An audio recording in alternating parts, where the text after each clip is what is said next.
আমি মাকাল বলি, এটা বেশ মজা। গৌরবর্ণ নধর দেহ, নাম শ্রীযুক্ত রাখাল। জন্ম তার হয়েছিল সেই যে বছর আকাল। গুরুমশায় বলেন তারে বুদ্ধি জেনেই একেবারে দ্বিতীয় ভাগ করতে সারা 6 মাস ধরে নাকাল।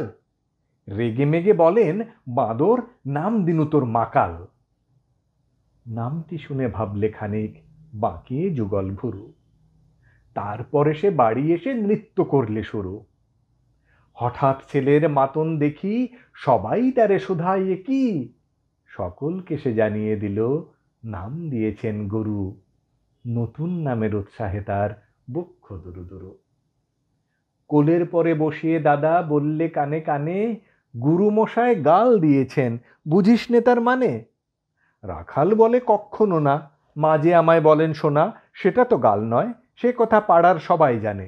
আচ্ছা তোমায় দেখিয়ে দেব, চলো তো ওইখানে। টেনে নিয়ে গেল তাকে পুকুর পাড়ের কাছে। বেড়ার পরে লতায় যেথা মাকাল ফলে আছে। বললে, দাদা সত্যি বলো, সোনার চেয়ে মন্দ হলো? তুমি শেষে বলতে কি চাও, গাল ফলেছে গাছে? মাকাল আমি বলে রাখাল দুহাত তুলে নাচে।